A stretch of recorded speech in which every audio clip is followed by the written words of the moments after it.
Welcome to UO Today. I'm Paul Peppis, Director of the Oregon Humanities Center. My guests today are poets Michelle Peñaloza and Mozelle Braziel. They are alumni of the UO's creative writing program. Michelle Peñaloza's collection, Former Possessions of the Spanish Empire, published in 2019, won the 2018 Hilary Gravendyk National Poetry Prize. She is also the author of two chapbooks, Landscape Heartbreak and Last Night I Dreamt of Volcanoes, both published in 2015. Mozelle Braziel's collection, Known by Salt, published in 2019, won the 2017 Philip Levine Prize for Poetry. Her chapbook, Rooted by Thirst, was published in 2016. She directs the Ada Long Creative Writing Workshop at the University of Alabama at Birmingham. Peñaloza and Braziel will give virtual readings of their work on January 20th, 2021, as guests of the UO Creative Writing Program. I should also say that Michelle is unable to join us by video because of challenges to her internet, and we may hear animals in the background. So thank you both. Thank you both for coming on the show. It's a real pleasure to speak with you. Thanks so much for having us. Sorry that I have a face, but I'm just a voice today. So this question, I'll ask a couple of questions to both of you. Let's start with Tina. Tell us about your trajectory, your journey to becoming a poet. So I was interested in creative writing, and but I guess what really spurred me on was a friend of mine who was an artist took a poetry writing class at the University of Alabama at Birmingham, and I was like insanely jealous that she was taking a creative writing class, and because she was supposed to be the artist and I wanted to be the writer. And so after that, I joined her and her classmates in a writing class, like a writing group where we would meet in each other's houses. And from there, I earned my MA in creative writing at the University of Alabama, and been taught at UAB for a while and wanted more instruction and came to UO. So Michelle, the same question to you. Tell us about your journey to being a poet. Yeah, I think it took me a while to call myself that. I've always been a lifelong reader and a journal writer, but it wasn't until I went to college and I took classes in which I studied and read Asian American poets that I had models of, that I could do it too. And so that was sort of my first entrance toward becoming a poet, was seeing folks who looked like me that also had books and collections that people studied and read in the world. And from there, that's when I took my first creative writing classes in college. And even then, I think it was like, oh, I'm a person taking classes, but I didn't quite call myself a poet probably until I got into the U of O writing program. And I was like, okay, I guess it's official now. I can call myself a poet. Other people have co-signed this. So that brings me to my next question for both of you. Can you both share a memory or a piece of advice or a lesson that you learned while you were both at the U of O's MFA program in creative writing? Tina, you want to go first?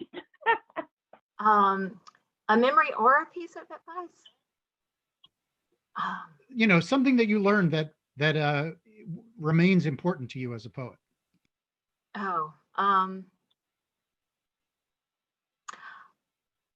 I think it was a conversation. I'll say there's so many things, but a conversation that I had with Garrett over the copy machine was really important to me. I don't remember word for what he said, but he's like a super intelligent, totally brilliant man, and knows so much. But he said something to the effect about being a poet, it's not all intellect, that a lot of it is emotion and being able to connect with people in that way. And that just meant so much to me, because I felt that he was giving me some advice and encouragement to pursue, my writing in ways that, maybe like what I was learning a lot in his classes might have been a different trajectory, but he's like, we need to encompass the whole person. So I really value somebody with that level of intelligence and just this kind of encyclopedia knowledge to his respect and admiration and like his belief that the emotional part and making that emotional connection is just so is also so essential to the art form that we work in. Michelle, do you also have a Garrett Hongo memory or another memory? Oh, I have so many Garrett stories, I feel like. But I think that it's really hard to pick one thing because it's such an intense program, and I felt like I learned a lifetime's worth of lessons in the short time I was there. But I would say both Garrett and Jerry taught me how to read, like both read poems for what's already there. We're in workshop a lot. We have 3 a year when we're in the program. And, one of the things Garrett always talks about is the latent meaning within the work that's already there. And he does this thing where in workshop, it's sort of like jazz, where he finds the notes in between. And he's like, look, you already wrote it. Look at it. Look what you did. And I think that way of trying to read what's already there instead of trying to sort of do quick fixes is the thing that one example. And I feel like both Garrett and Jerry really taught me a lot about reading the world, if that makes sense. And then similar to what Tina was saying, it's not just about the craft of what's on the page, but also, how are you observing the world? What are you reading? Who are you in conversation with? So thanks for so that. many things. Thanks for that. And Jerry, just for those who don't know, is Jerry Doran, another one of the poets in the U of O's program. Michelle, my next question is for you. Let's start with your volume's title, Former Possessions of the Spanish Empire. Tell us how you understand. Tell us how you understand that title and its relationship to the volume overall. Well, when I wrote that poem, it was one of the later ones that I wrote for the collection, and it really was kind of one of the final puzzle pieces that made it come together for me. It kind of refracted everything through that lens. So, I'm Filipino American, and the title actually comes from having a discussion with another poet friend who also is, part of the legacy of Spanish colonialism, but in the Dominican Republic. And, we were joking about how we should write, we both have Z's in our last names. We should both write a poem, Former Possessions of the Spanish Empire. And, I don't know about you, Tina, but when that happens, you're like, oh, I better write it first. And so, so I did. And then it became the poem that is sort of emblematic of the collection as a whole, thinking about possession, from various angles, not just, the word itself, possession, something to own and have, possessed, but also how the self can be possessed, all these different refractions of that particular word, I think reverberate throughout the collection. Could I ask you to read us a poem? Sure. I actually was planning to read that particular poem, so it's great that you asked that question. So I'll just begin. Former Possessions of the Spanish Empire. People name us with the separation of their teeth, the long Z of our naming. It used to be we were named for our proximity. Kato tabing dagat, the parentage of the sea. The forest lineage, Kato ginubatan. Or we were named for our parents, anak ni Lina, bunso ni Boyet. The song of our names led to the discovery of garlic growing from our palms, the scapes forming a second green hand. But it was in the name of good King Philip that songs changed to names and the naming of names became law. A governor general made a name for himself with the Catalogo de Apellidos, a dissemination of empire, a naming of parts to trace and tax everyone. Whole provinces were named with efficient alphabetical phenomena. Padilla, Pacheco, Palma, Paz, Perez, Portillo, Puente, Peñaloza. Still, there were names we kept to ourselves, a shorthand between us. Windows lined with votives, jars of holy water, the papaya's lush coral and beaded seeds shining. Can legacy exist in shorthand? Papal, papa, papel, papaya, paalam, permission, please. What are the root words for what we simply know? How do children born of empire, once removed, possess the history of their naming? As I was reading the volume, and I think this poem speaks to it, I was struck by the idea of diaspora as a kind of poetic practice. And as you read the poem, and you have this you do throughout the volume, of combining words in English, Tagalog, and in Spanish, untranslated. Will you say a little bit about that strategy and the importance of it for you? Yeah, I mean, I think it's reflective of where I'm writing from and as. And, you know, when I first started writing poems, I think I was hesitant to do that code switching you're referring to.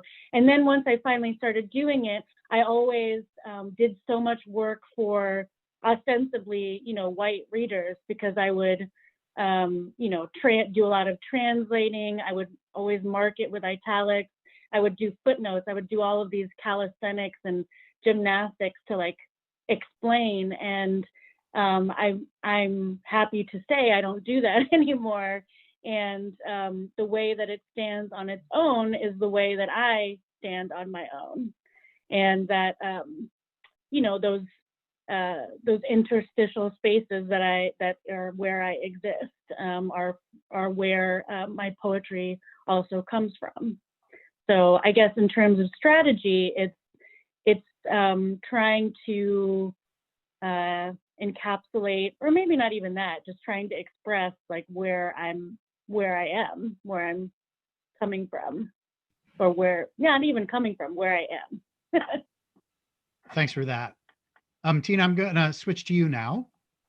So let me ask you a similar question that I started with Michelle. Can you say a little bit about how you understand your volume's title, Known by Salt, and its relationship to the volume as a whole?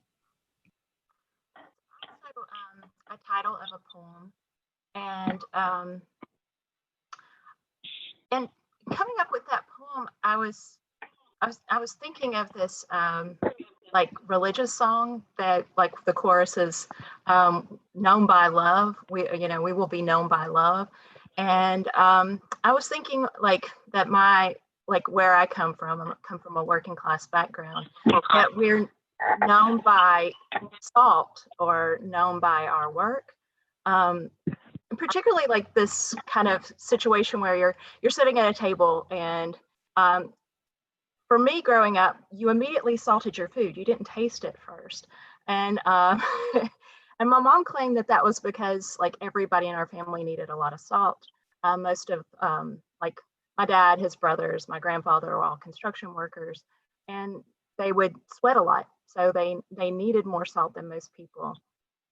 So yeah, it comes from that. And I think also when you think about work and working class people, SALT, I think, also notes a little bit about commodification and money, considering, and when the Roman Empire, people were paid in salt.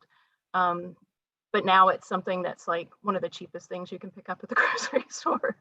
So yeah, so to me, like, and talking about where I come from and the people that I have a lot of respect for, but also like in my own life and building a house and being here, I wanted to connect to those issues of work and issues of like sweat.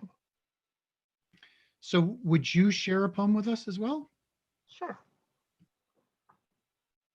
So I guess one thing to know about this poem is the house that I'm in right now is a house that my husband and I built ourselves, and we're still building. There's lots of things to be done, and right now we don't have running water, so we do use a lot of little tiny house or hacks to take care of washing hands and dishes and etc.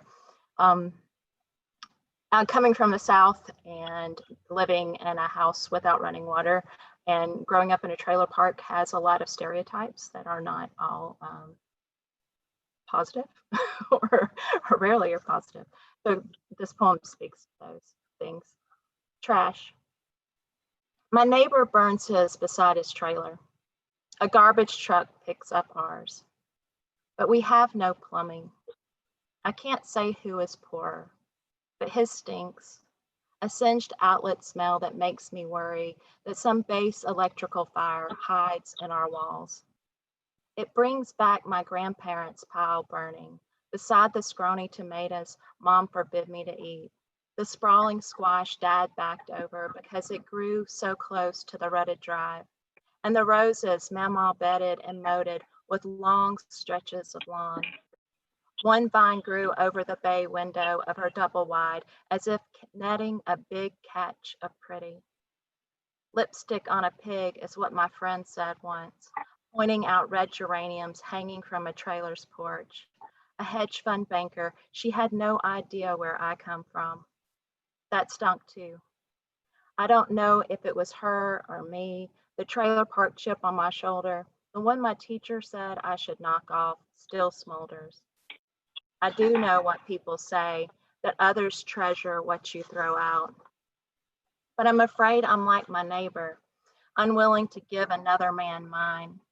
Some treasures are just for me to burn. So despite the way that poem ends, I'm interested in the idea that one of the things that your poetry does, it seems to me, is to share your treasures as a woman growing up in a working class Southern background. I mean, and part of the work of the volume seems to me to be to give voice to that place and that class and that experience. Isn't that right? Yes, and I do feel like that most of what I'm writing about is like the kind of the beauty and abundance that I find in this life. I hope, and I guess it's part of my goal is in talking about that beauty and that abundance is to persuade people to rethink what they may have originally assumed, like that this life would be like. Yes, I think it's fair to say with both of the volumes, there is this educational experience that the reader goes through. That is to say, both of these volumes seem to me to be really wanting to teach us things that we didn't know before we came to the volumes. Very interesting, very powerful. Michelle, let me come back to you and talk to you a little bit about the role of family history in your volume. It's clear from the poem that Tina just read and what she says that family history and heritage is very important in her work. And many of the poems in your volume deal with members of your family. Some of them even speak from the perspective of your family members, and in particular, your Filipino heritage and identity. Why is that important for you to put into this verse? Why is that a crucial part of your vision? I think that it's sort of challenging for me to answer that because it wouldn't ever occur to me not to write about that, I guess. I think it's just inherently important because my family is inherently important. I also think that, you know, within my family's history, I think there is a lot of proving the sort of right to be where they are at various points in our history. And so I think part of it for me is an homage. And part of it also is, you know, in my family, I'm like kind of I wouldn't say black sheep, maybe like gray sheep. I'm the weird artist who didn't become a doctor or nurse.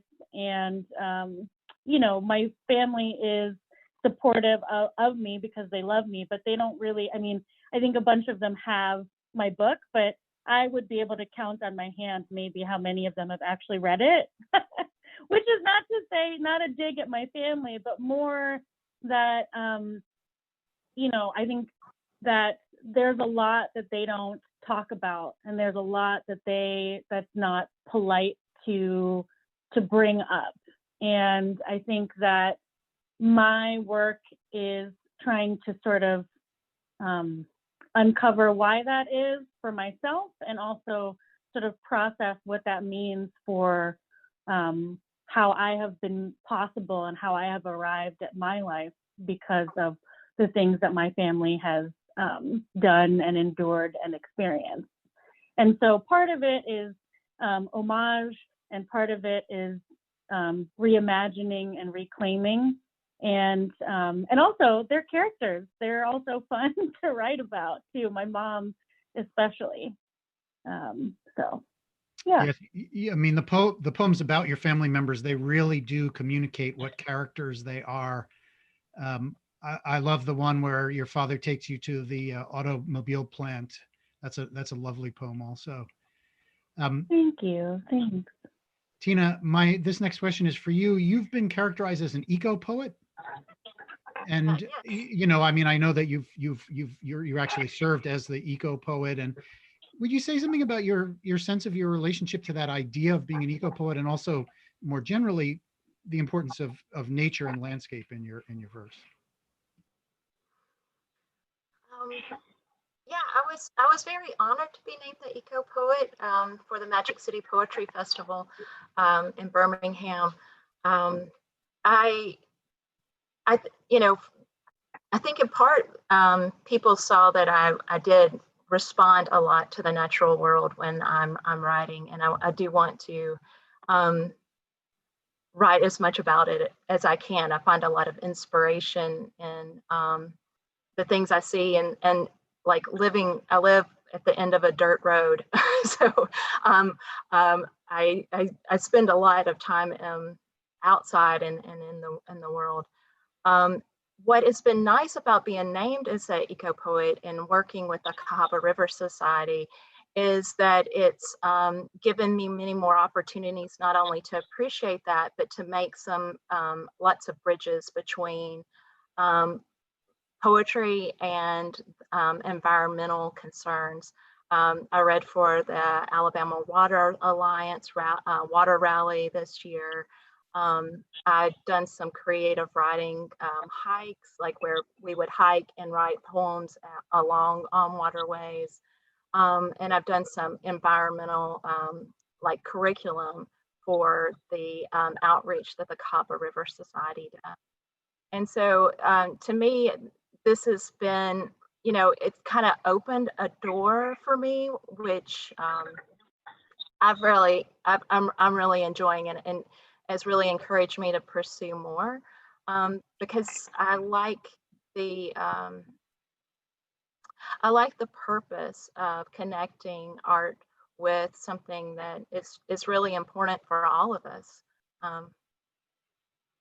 Great, thanks. Thank you.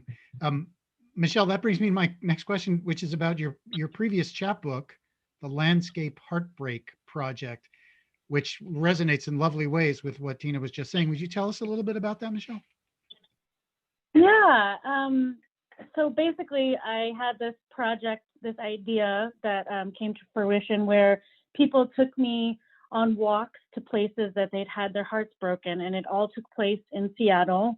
And I started this project, you know, right when I had moved, maybe a couple months when I'd moved to Seattle.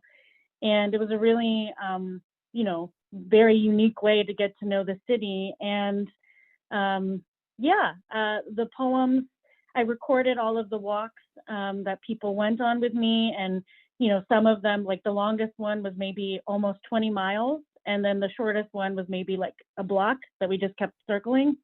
And people just shared with me all kinds of different stories. And, you know, people hear heartbreak, they often primarily think of intimate partner, you know, like relationship heartbreak. But so many people shared all different kinds of stories. So, you know, the heartbreak of losing a child, the heartbreak of racism, the heartbreak of how hard it is to be an adult.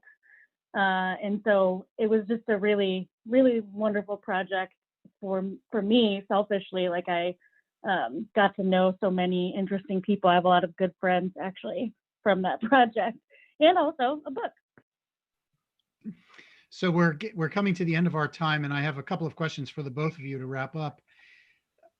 Speaking of heartbreak, you know, I direct the Oregon Humanities Center, and I'm an English professor. And people often say to me, you know, why do the humanities matter? And whenever I'm speaking with poets, I'm interested in that question. But I'm particularly interested because we live in such heartbreaking times, such difficult, challenging times. And I'm interested in how each of you would answer the question: why is poetry important now?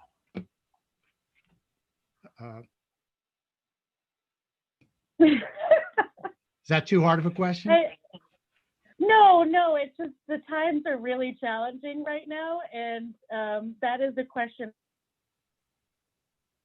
Not to say that it's important, but, you know, there's a lot that's happening that's really hurtful right now. And I think it matters because we need to put language to exactly why that hurts and what we're going to do about it. And I think that poetry is often a space where that distillation and refraction can happen. And, you know, it's hard not to be cynical in these times. So I think that's why that's a challenging question for me in general, but I absolutely think it does. It's just, you know, it's rough right now. It's hard to be in that space, because I think that poetry often is a place where things are broken open. And I feel like, you know, for the past year, we've been broken open by the things that have been happening. So that overlap can be really fruitful, but also is painful too. Tina? Well, I think the humanities in general helps us to connect with other people's perspectives and where they're coming from. I often think of like fiction as kind of a like social way of reading things, where we're able to kind of step into somebody else's shoes and see how other people interact with the world. But poetry, I think, because it's so intimate, and I think it helps people have conversations with themselves about how they're reacting to the world. And I think there's so many poets, like just like the poet Lucille Clifton, where she questions herself. And that example can be so, is so powerful and so necessary now, I think more than ever. You know, I'm thinking of the poem where she's like how, where she's writing about that she's concerned that there was a killing, and she's, you know, hoping whether the kid is a Black kid or a white kid. And then she questions herself, you know, like, aren't they all our children? And when somebody of that magnitude who has dealt with so much questions herself, like her own, like, where am I coming from, and shouldn't I extend this humanity to everyone? I think it's a way of having all of us do the same. It's a model, like, of, like, not just like the way fiction kind of gives us a model or a way of thinking of how we do things in the social world, but a model of what our internal life might be. Thank you for those really interesting and wise words. And I want to thank you both for taking the time today to speak with us. It's been a true pleasure. I would highly recommend to our viewers your volumes and your writing. And let me remind you that both Tina and Michelle will give a virtual reading of their work on January 20th, 2021 as guests of the UO Creative Writing Program. Thank you both for being with us today. Thank you. Thanks so much for having us. Yeah, it was a lot of fun. You're very welcome. I've been speaking with the poets Mozelle Peñalosa and Tina Mozelle Braziel, alumni of the UO's Creative Writing Program. And again, as I said, they will give virtual readings of their work on January 20th, 2021 as guests of the UO's Creative Writing Program. Thanks so much for watching.